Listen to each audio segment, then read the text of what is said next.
Call the Oversight Committee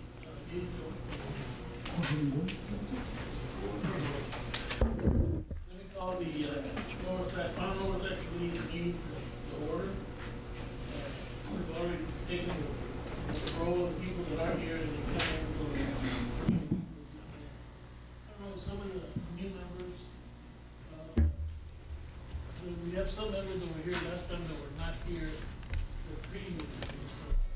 What I'll ask you is to go around the room, just mention your names as we go around. So that everybody will cover, but I know two or three members that were not here last time. Okay, why don't you go ahead and start? Otis Powers. Daniel Peña. Michael Camarillo. Dr. Irene Gully. Ronaldo Garcia.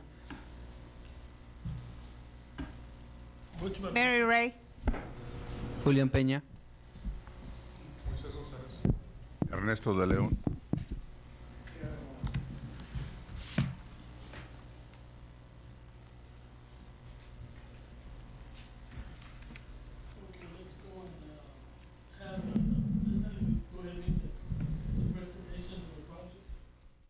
Thank you, Mr. Barbosa.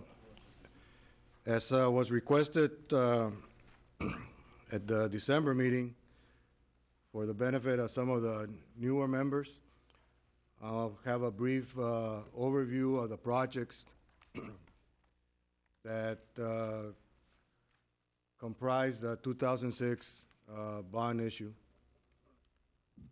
The first project on your screen is the Veterans Memorial High School that opened in August of last year.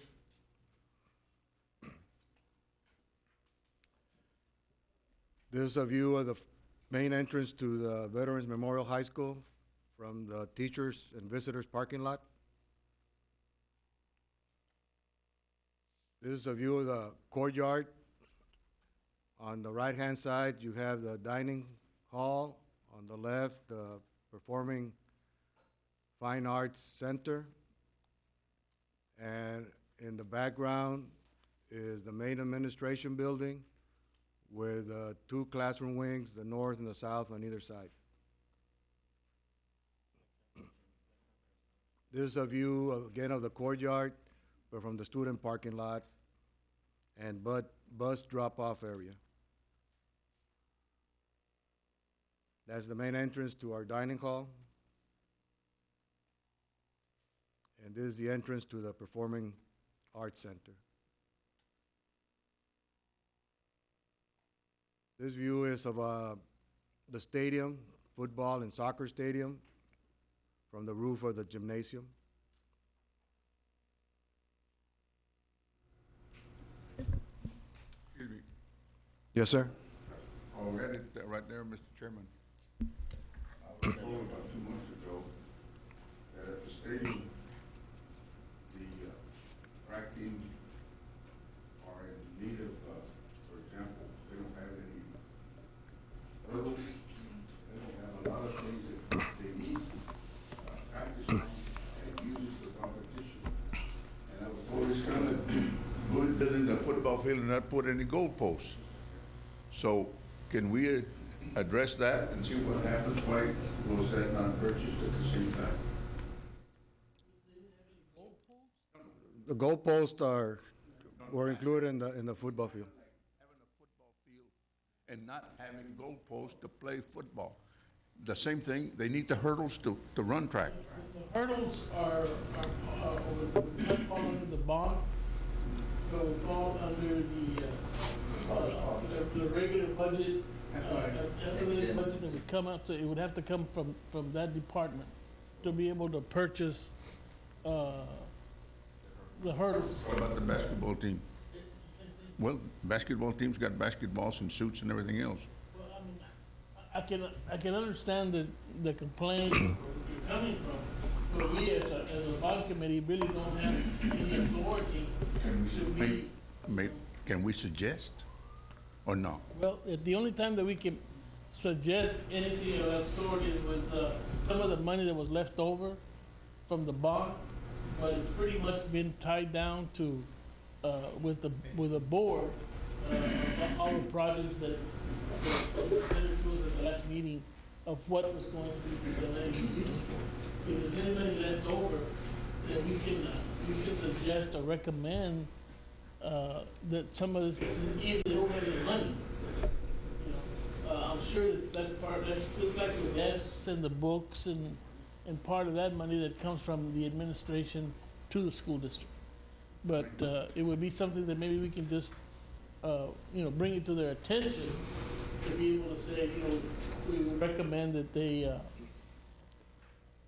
look into it and see that there's somewhere to get funds from. Mr. Chairman, if I may address that concern, as the area administrator for the athletic department, the track equipment that it's being referred to, those items can be purchased out of the startup funds that are provided to the high school. And that is the purpose of the startup funds, to provide for those items that are not covered by the bond. You know, as you well know, these bond monies were for construction purposes. And as far as outfitting and supplying the high school and the middle school and the elementaries that were built, we have provided startup funds for that purpose. And, you know, all equipment, whether it be track, whether it be basketball, football, band, all that comes out of those startup funds. Has it been addressed already, or? I have not seen any PRs for track equipment. I have seen PRs for football, for basketball, for all the other sports. Now, those are initiated by the athletic coordinator there at the high school and approved by the principal at the high school, the administration at the high school, and those are submitted to us. And I respectfully ask, see if you could do me the favor of looking into it and see what was not taken care of. We can look into that, yes, sir. Yes, sir.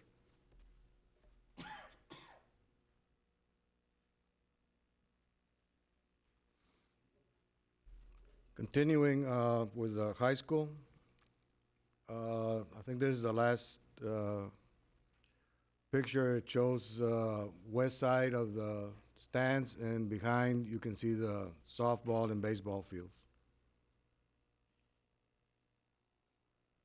The next project is Manzano Middle School, which also opened in August of this past year. There's a picture of the main entrance to Manzano. And this is a side view of one of the classroom wings and the gymnasium, basketball courts.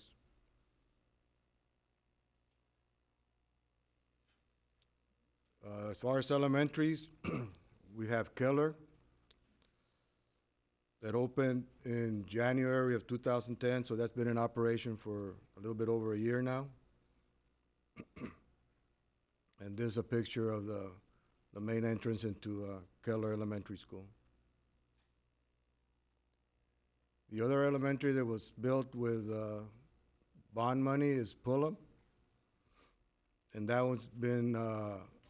was opened in September of '09. Here's a picture of Pullum Elementary School. We did various classroom wing additions. We had a wing addition to Hudson Elementary School. It's a 10 classroom wing addition. We had another addition to Villanueva. This was a library and 14 classrooms. We have another addition to Canales. It's approximately 20 classrooms there. Egley Elementary School, approximately 10 classrooms. Palm Grove, we have another 10 classroom addition. And Perez, we had a library and about 10 classroom additions to Perez. We also had re-roofing at Hannah High School, Falk and Still Middle Schools, and El Jardín Elementary Schools. This is just a picture of some of the schools that, and classroom wings that received the new roofs. Another project was HVAC replacement. We broke that in 3 different packages. First package was Lopez High School. Second package was a variety of elementary schools and Oliveira Middle School.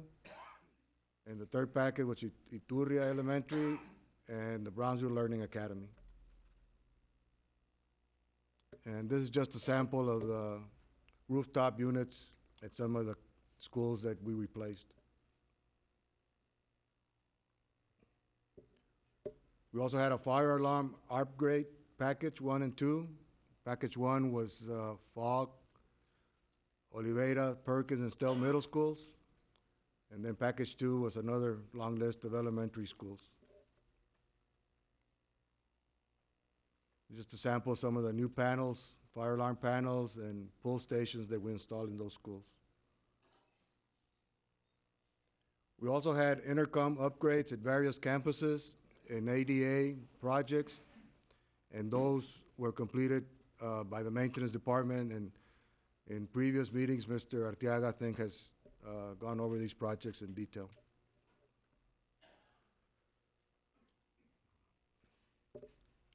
Any questions on the overview? Yes, sir. Just give us a view or a summary of the money that are spent. Like, you know, we use this bond money for this. And how about the maintenance department? They go there and they do some landscaping, they do some other kind of work, and they use their budget and they use their money. And then finally at the end, they're promised to be given the money back. And they don't get it because I haven't seen any money going back to the maintenance department. How this bond money transferred to the maintenance department when they spend their money trying to figure out or to do a work that was not done completely in that area that was like Canales. You can see Canales, the landscaping was done by Mr. Arteaga, the maintenance department, and I don't see any money going back to the department when it was used with the bond money. I think Mr. Fuller could better answer that question. Far as I know, the bond money is right now all within the bond projects. None has been moved out, but he's going to have his financial summary. I think at that time he could probably give you a better answer. Just give us a good view, sir, when you come here and let us know what's going on with this money that is not going back to the maintenance department, okay? Is that one of the areas that I know we had talked about is the like a ticket booth or something at the veterans? Did they ever put that up? I didn't understand what you were asking. You know, at the entrance into the stadium, the football stadium at Veterans, they didn't have a ticket booth or a place where they could buy the tickets to go into the building. Is that, I know there had been talk that there was going to be put in one place there, but I don't. Yeah, there's various, I guess, projects that have been looked at, and I'm going to show you because we had to do a priority. We didn't have that much money left, so just before Christmas, I got with Ms. Emile, and we have 3 change orders I'm going to present, and that pretty much ends the money that's available under the contract as far as contingency money that's available. Now, anything like the concession stand or any other major projects would have to come out of the bond money that's going to be left over at the end of when we close all the projects. But nothing was ever been brought up or discussed on it anymore? Just what we have discussed here, and it's, you know, it's on a list of things I know Ms. Emile wants to do, but as, you know, right now there's no funding for it.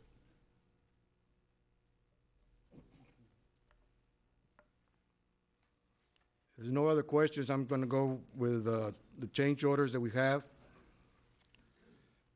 On page 1, actually on page 2, it'll show you and this is the last change order, number 15, to the contingency fund at Veterans Memorial High School. And as I mentioned, I met with Ms. Emil because there were various items that she was looking at, and we basically had to prioritize. We had $15,434 available still in the contingency, and there were 3 projects that she requested. One is a fire suppression system on the kitchen hoods. They installed some stoves in the special skills classrooms, and it's a safety precaution. We installed fire suppression systems above those stoves. Also, there's a request from the Career Technology Building to shorten, modify some of the welding arms once they have their welding equipment. They requested this, and that was done. And the last one, on the concession stands that we do have, we have one at the football stadium and one at the basketball courts. There was a request for additional sink and the water and drainage required for that.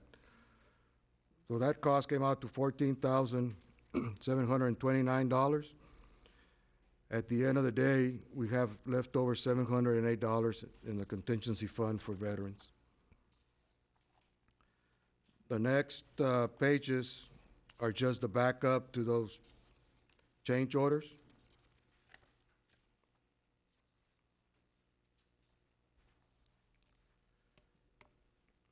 And then on page 12,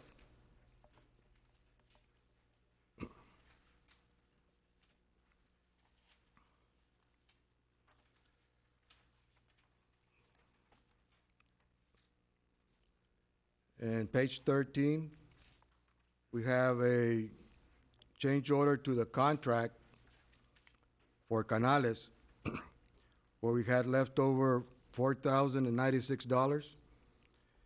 And we're closing that project, so we credit back the $4,096 to the contract amount. And that project is pretty much closed now. On page 14 and 15, we have a change order to the contract for veterans. And this is where we're crediting back to the contract amount, the $708 that I spoke of previously.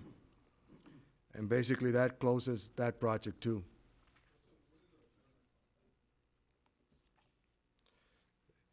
It's a fund that's included in the contract on each project. When you're doing the project, things come up like, we've done, at the high school, we've done 50. Yeah, it's included. The only thing is, at the end of the day, once we've done everything we wanted with a contingency fund, whatever's left over has to be credited back, and it's reduced from the contract price. So if you have a contract that's $1 million and your contingency is $10,000, at the end of the day you have $1,000 left over, that gets credit to the $1 million and it's reduced from the $1 million contract. So we don't pay that to the contract. We have to do this change order to close out the project. So there are 2 different funds in, the contingency fund and the betterment fund, or 2 different funds? There's different, well, depends on how you do the architect works it. You can have contingency funds, we have signage allowance, we have steel structure allowance in some cases. At the end of the day, they're all combined at the end, and what's left over is credited back to the contract. Cesar, Yes, sir.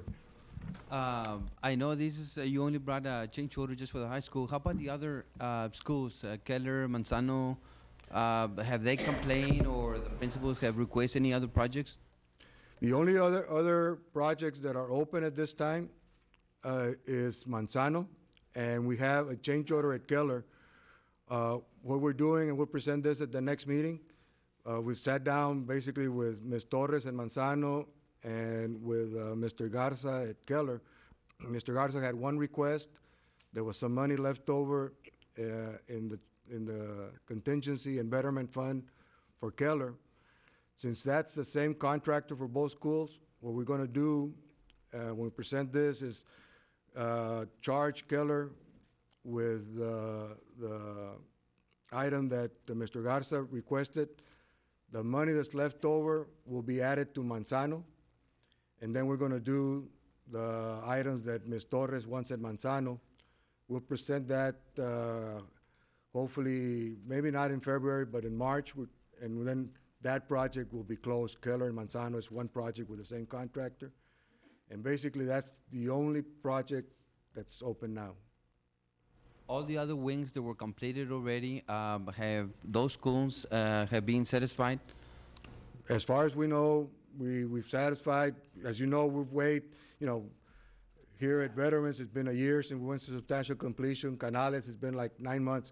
So we wait until, it's been in operation almost for a year before we actually close the project and be sure that the principals have requested everything they're gonna request.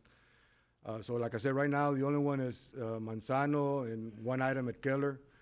We met with Mr. Garza just before Christmas at Keller because the substantial completion, as you recall, was in December of '09, and there was one item. We're gonna do that item and do the items that Manzano, that Ms. Torres is requesting, and then we'll close those two projects because it's the same contractor, and basically that's it after that. There's no other projects that I've mentioned here that are still open. Everyone else is closed.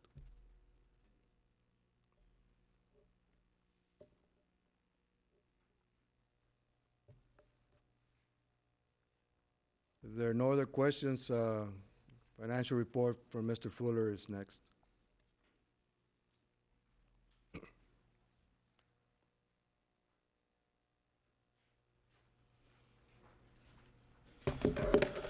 Good evening.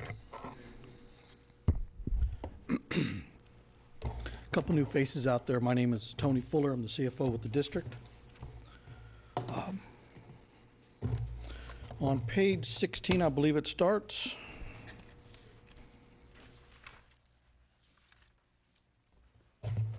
And Mr. Pena, to answer your question on how we charge back the maintenance department, Mr. Ray Arteaga keeps track of all the purchase requests and the work orders he has for a certain project. And then usually we do it probably twice a year, sometimes even towards the end of like March or April. We make a journal entry to credit back his accounts and charge whatever project it may be. So we do it, like I said, once, maybe twice a year. And usually it's towards the end when he needs monies for the summer or the later year, part of the year. On page 17, is Middy-Pullum Elementary School. Since the last report, there really hasn't been any payments much, except in the two schools that are still open that Mr. Garza was talking about. Middy-Pullum, in this case, there was no payments to the architect or the contractor, and we have approximately $143,000 that is available unencumbered for this project.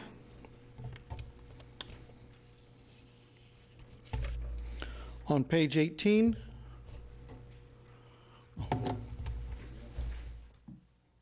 this is Keller Elementary School. We had one payment to the contractor, none to the architect. And on this campus, we have approximately $238 million worth of available funds.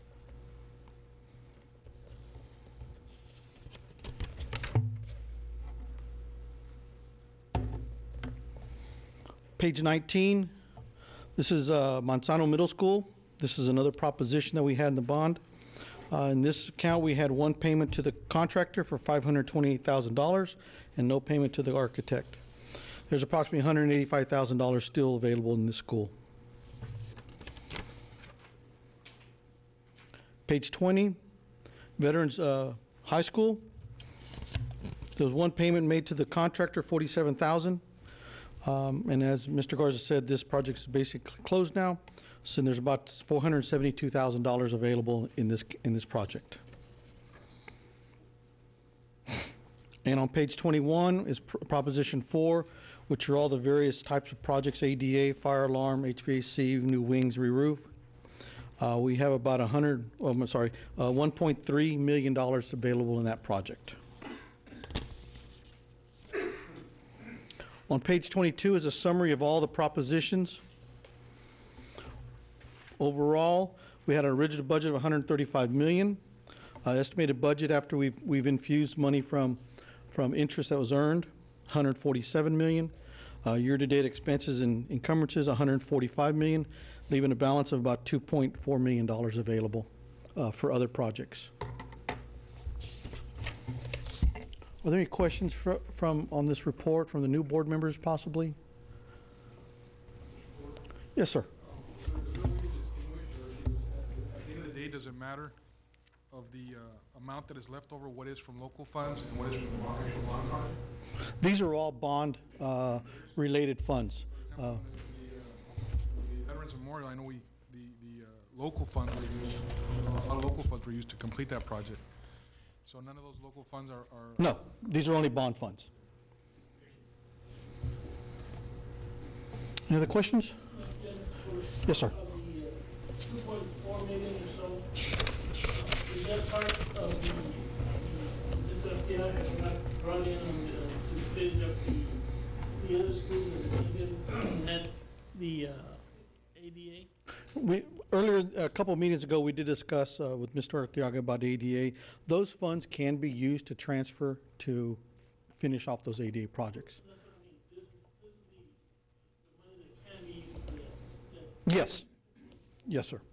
That can be used for, since we've all done our obligations for the bonds, which is the high school, 2 elementary schools, middle school, these projects, basically now we can move into other projects that are beyond these bond projects. My understanding is that the board has already gone ahead and authorized but it was still up in debate, or I haven't heard yet whether he's going out on contract for half of it and the other half he's going to do himself, or where do we stand on that? That is still with discussion with Mr. Springston and myself and Mr. Guerra. What we've discussed so far is right now we've just finished another calendar year. And my thoughts are, let's do an arbitrage calculation for the calendar year 2010. That way we know exactly what we need to set aside as a liability or possible liability to IRS. Once we know that, probably 6 to 8 weeks, we'll have a good solid number. Most of the projects are now closed, especially the larger ones. There's still a few little POs hanging out for small amounts. But once we know that, we're going to have a very good amount. We just went through an external audit, the year ending June of 2010. So we know what kind of funds are available overall. But right now, we're just going to wait for the arbitrage. I think, first year we owed $2 million, and last year, 2009, it went down to $1.3 million. So I think we'll be fine this year also. We have enough funds to cover it because those funds have already been set aside to pay the IRS.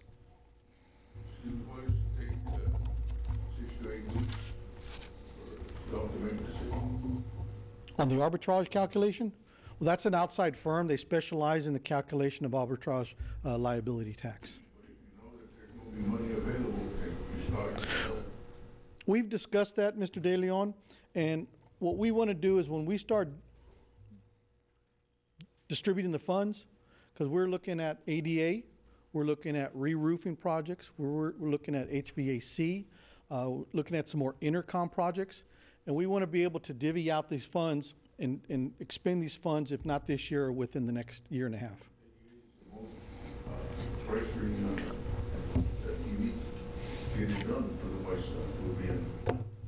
It's one of them. It's an important project, but also we have other projects that are dire HVAC. Our air conditioning needs are extreme. Back when we sold this bond issue back in 2006, and I'd have to go back, but I believe the number that was actually needed was around $280 million. We sold the bonds for 135. So we still have a lot of other projects that we need to complete.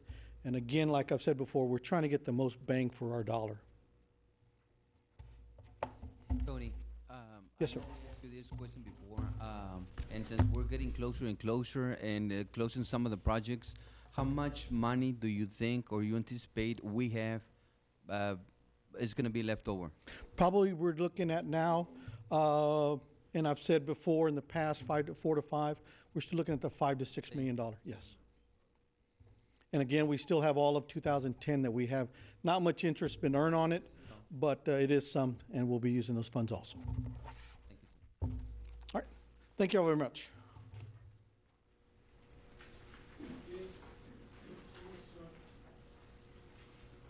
We're going to any old business you may have.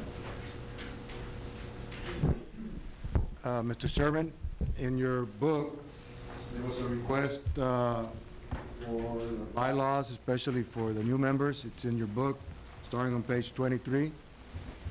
And there was also a request for contact information, and that's on page 28.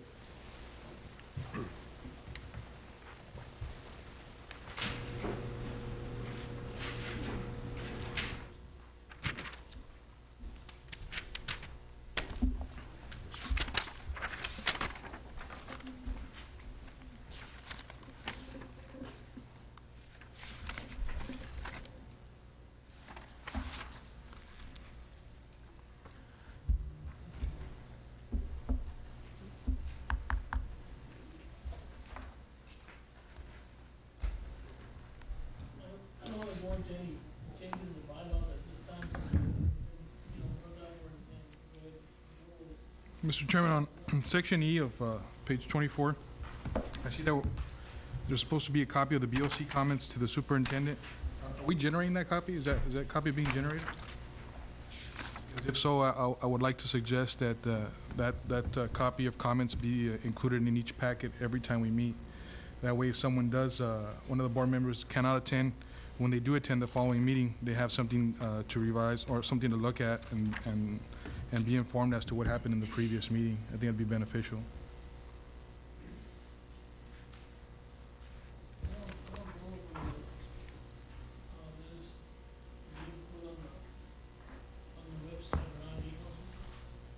Comments that are made during the meetings?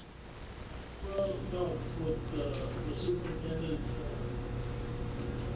is that page 24, I guess it's in the bylaws. Yeah, section E, it says that a progress report is to be made part of the course, the monthly report that the superintendent will have, and a copy of the BOC comments in the superintendent's reports to be given to the BOC chairperson, in this case, Mr. Barbosa. So wondering if we are generating that form, I think it'd be beneficial for it to be included in the packet. That way, if any committee member cannot make the meeting, he can be brought up to date. And if it's not being generated for any for some unknown reason, I'd like for that to be generated since it is in the bylaws. Yeah, I have a copy of the one from every previous meeting with all the comments and items that were discussed, and so we can include this in the package. Whatever comments come out of this meeting, and we can include it in next meeting. But this gets sent, in this case, Ms. Champion will write up any comments, and they get sent directly to the superintendent and then copied to Mr. Fuller, Mr. Guerra, and myself, and so that we're sure that we comply with what you guys are requesting for the next meeting.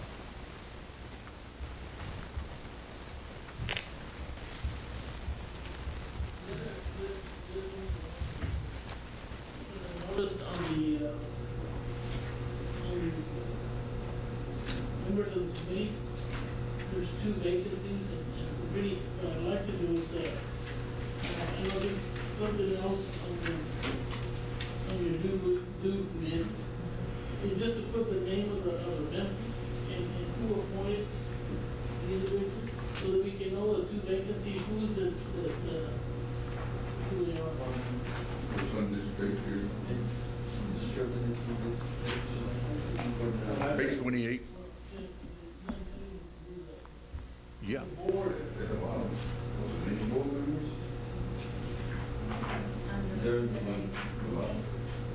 So we have 2 vacancies. Yeah, one is President Garcia. Ms. Springs, one said.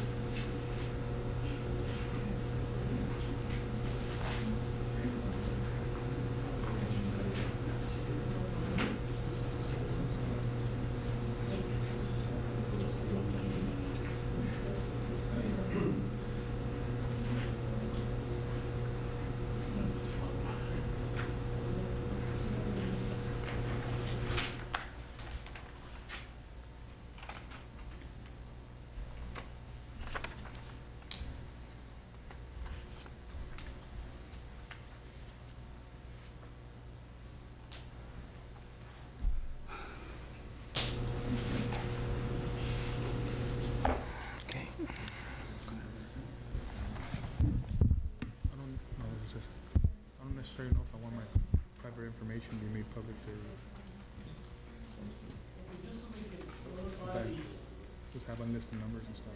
No, just on the live TV. That we have two vacancies and one is from the President 15.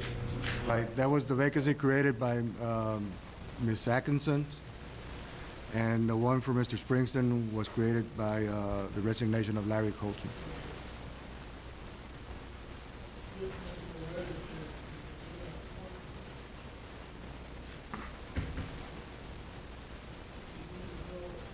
Business, we're going to public comment. Under new business, Mr. Chairman, just real quick, I know that there's lots of demand for there'll be lots of projects and lots of demand on the arbitrage money.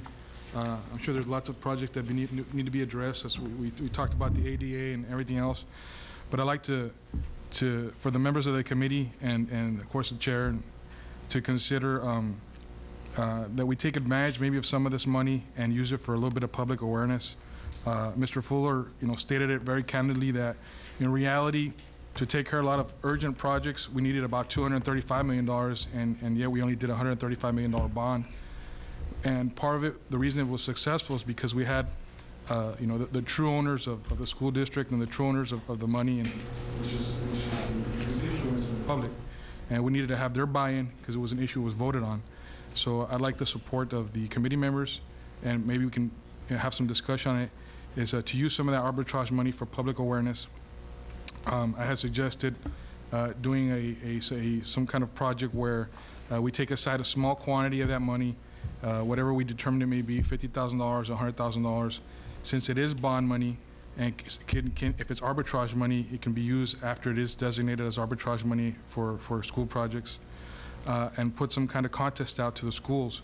We had discussion as to if it's going to be high school level, how we divide the money, small quantities, again, not large quantities, get the public involved by having the parents of the children involved, and having the schools come up with, our school could use $25,000, whatever amount we designate or suggested to the board to approve, if they approve, and put it out as a public awareness saying, hey, this money is left over from a bond project, which was ultimately paid for and approved by the constituents, and get the children involved, public awareness as to where this money comes from, where these improvements came from.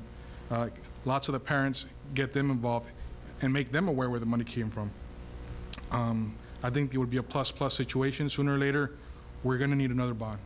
I mean, we were $100 million short on what was really needed in the original bond. So whether it's now or a few years from now, I'm sure another bond project will come up. In order for it to succeed, we need to have the community buy-in. So that's something I'd like for the committee to consider, that we recommend to the board for those funds to be used for. I think that one time we had discussed that once we determine how much money exactly we had, to be able to sit down in one meeting and discuss it amongst ourselves to see what particular amount that we could be talking about, to be able to put out there and with the approval and the superintendent to be recommended to the board as a whole. But I think it's a good idea. We do need to set aside any, I don't know, Mr. Ford, do you feel that by February we'll be able to do a meeting on that, or of trying to come up with he's suggesting that in other words, we're gonna have $50 available, $50,000 available for an improvement in the school, and let them come up with ideas of where would be the best place for the best project in your school that would be benefit to the children and the community itself.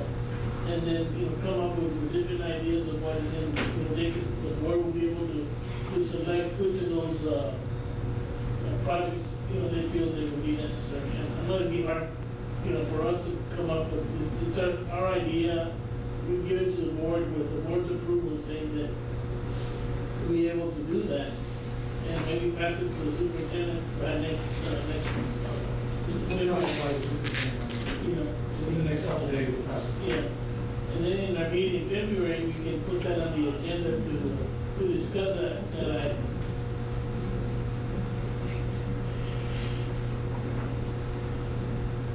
Yeah, and then by that time, we'll talk about it, and maybe this committee can start looking at more of a proposal type in writing of what exactly is being. It's just suggested for the schools, you know, some schools may feel that they need, an additional building for whatever, or they need more, some kind of construction, sidewalks, or canopies, you know, and then they just make, you know, that whole school as a whole comes up with the idea and puts it together. You know, and every school will do the same thing in their own school. There are some ideas, for example, of they would like an outdoor classroom and the benefits that an outdoor classroom would provide to the students and how they would use it and how students as well as the faculty would benefit from it. If we could structure something like that, and then whatever those proposals are that are brought from the schools can be evaluated by the board or wherever they choose to. No. It would be one winner or however many winners the board would choose to designate, whether we're going to take $100,000 and split that up into 4 winners of $25,000 or whatever they come up with. I understand the complexity behind it and the difficulty behind it, but if it's something that can be done in the benefit of public awareness, because like I said. I believe in the public awareness part of this, that suggestion. My only concern, or I look at the whole district, is with the possibility of some heavy state funding cuts next year. We're going to be needing every dollar we can for projects that are going to benefit the district for many years to come. For all, more districts, or more campuses in one. But like I said, I think that if you put a proposal in, we'll have it run by the superintendent. I'll run it by Mr. Garza, myself, will run it by the superintendent. And, we'll go from there. I just want you to know why the administration or the CFO stands, where I stand on this. And that's why I think it's a good suggestion, but I think it's best if we try to spread the dollars everywhere. That gives us more sidewalks, canopies, fencing, new gates, things of that kind, a lot more campuses. And that'll show more campuses and the community around there that we're trying to get back to them, because yes, they're the ones that approve bond issues. So, I think if we can distribute out further out, again, Basically, the concept is to bring the awareness and educate the students, the parents, and the community. Basically, that's behind this concept or this project. And I think it's very, very important.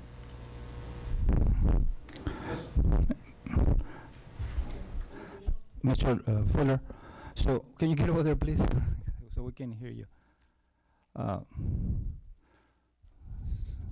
So what you're trying to say is that we don't have the luxury of spending too much money this 2011 year? What I'm trying to say is there's some possible major cuts coming from the state level to public school districts. And I'm just trying to be very prudent on spending these bond funds, whether they be from the regular bond issue, the 4 propositions, or whether they be from the interest that's been earned. I think we have a lot of needs, capital needs out there in the district. Mr. Garza, I'm sure he can whip out a list and tell you what we need at HVAC, which is probably one of the most. And I think Mr. Arteaga even showed some HVAC re-roofing structures that needed replacing. Those are the issues that I look at long term. Those are items that are going to be here for a long time, and that's why, for me, to get more bang for the buck, I think we need to address those issues with these funds. So what is the percentage that we're going to be lower for this year? Right now, since legislation just convened yesterday or Tuesday, the Texas Comptroller has already given her a revenue estimate about $72 billion. Right now, Texas spends about $92 billion. And already written in law, public education law, there's about a $5.7 billion increase. So that's why right now we've got different associations saying it's anywhere from $20 to $27 billion shortage. Put in that, public education gets about 40% of all the general fund revenue from the state level. So they're going to be looking at us. They're going to be looking at, they've already cut public higher education last year and the year before and this year. They've already cut all the other agencies. So we're expecting a cut. We are in association with the Texas School Alliance, which is part of the 10 largest districts in Texas. We're looking at anywhere. One scenario they ran was we were going to decrease by $500,000. Perfect. I loved it. Yeah. Trouble is, Austin ISD was going to lose $167 million, or somewhere in that approximately. Another scenario, we were going to lose $7 million. Austin ISD, and I refer to Austin ISD because where legislation is. Right. Austin ISD was going to lose about 90, I believe it was. And the other scenario they did, we were going to lose $20 million, and Austin ISD was going to lose, I think, $40 million. Dallas ISD was always in the anywhere from $67 million to $132 million, because they're using funding back from the 2006 timeframe. So those are the issues I have. I'm looking at budget cuts that we're going to have locally to our general fund, and when we start looking at projects and divvying out the rest of this money that we have, I think it's really important that we understand that these are things that we're going to have to do now, because we won't have money in the future to do capital project funds from local funds. Mr. Fuller, I want to congratulate you. You're doing a great job. So thank you, Mr. Keep up that good work too. Also, Cesar, thank you for your work. Any other questions? But again, we'll get a proposal, and we'll run it by the soup, and we'll go from there.